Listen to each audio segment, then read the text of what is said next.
Hey, what's up everyone? Trent here. Welcome back to the channel. I hope you all had a great 4th of July. I know I certainly did, with maybe a few too many White Claws. Feeling a little rough today, but still gonna deliver you guys the video to the best of my abilities here. The past July 4th was special for a variety of reasons. One being history was made. Joey Chesnut set a world record eating 75 hot dogs in 10 minutes.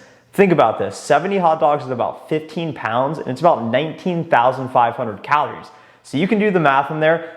That's a lot of food. If you are a returning viewer, welcome back. If you're a newer viewer, welcome to the channel. Make sure to like the video and subscribe below because it really helps, and we have new content coming out every Monday, Wednesday, and Friday. I'm no Colin Cowherd, Stephen A. Smith, or even Skip Bayless, but I would argue that Joey Chesnut is an American hero, one of the most under-talked about, undervalued, and underappreciated athletes of all time. I want to run this quick video for you guys because the introduction he had at Nathan's Hot Dogs this past July 4th was amazing. The commentator is epic.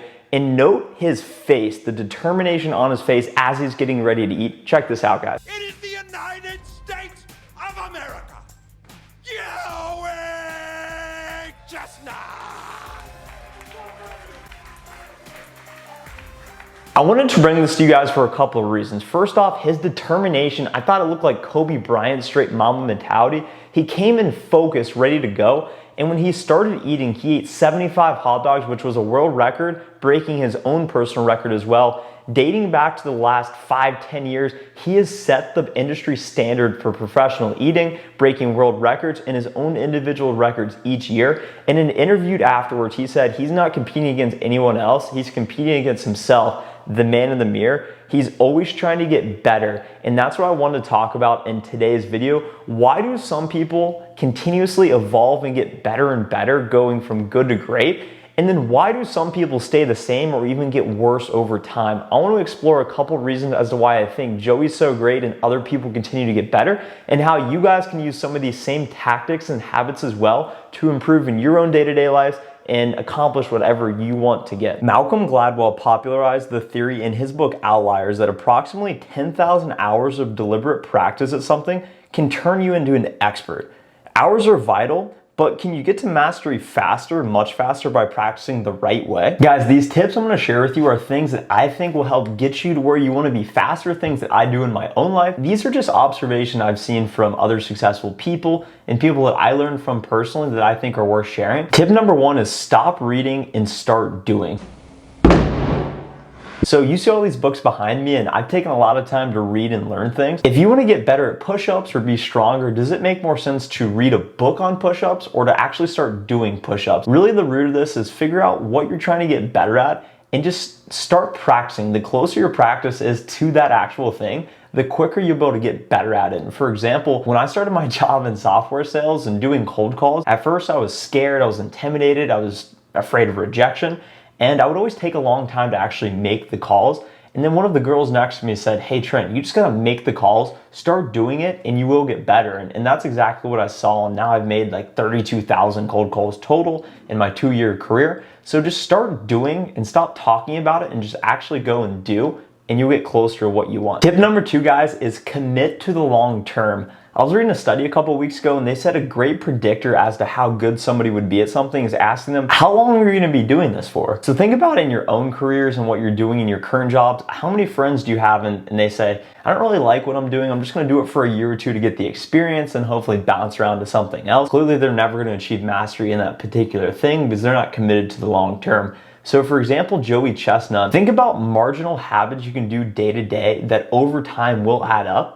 And for example, Joey Chesnut, look at this. It's kind of a joke, but it's also pretty cool.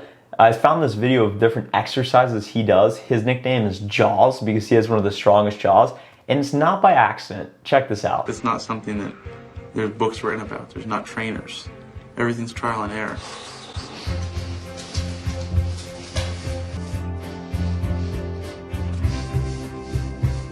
And these are all little muscles that are moving pounds and pounds of food down. By committing to improve just marginally each day, after days and weeks and years, you'll eventually become world class. Okay guys, thanks for sticking with me. Tip number 3 is my favorite. It's the thing I'm focused on the most, and it's avoid complacency at all cost. So I was recently watching a football documentary with Nick Saban and Bill Belichick, and they were just talking about their thoughts on coaching, different leadership principles, and this is what they said. I want to read it just so I make sure I get it to you guys perfectly. It's avoiding complacency. So it's natural when things are going well to not give consistent championship effort each day.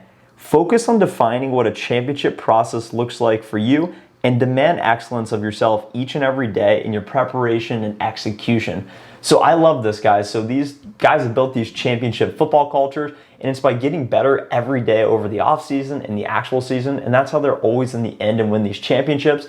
And in your own day-to-day, so for example, me, when I get really ahead of my quota, it's easy for me to take in my sales job, it's easy for me to take my foot off the pedal, and then that's going to impact me weeks later.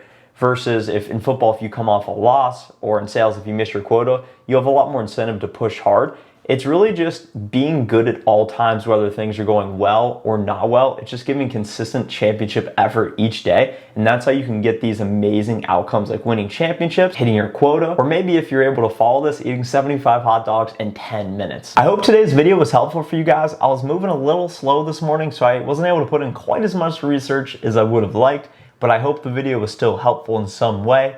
As always, the point of this channel is ultimate freedom, so I want you guys to figure out what that means for you, whether it be financial, emotionally, in your relationships, in your work, etc., physical health. And I'm trying to figure out what that means for me and document that to you guys as well, so that we can all grow together and really get what we want out of life. So as always, make sure to subscribe to be a part of that journey, and have a great week, guys. Thanks again. Bye.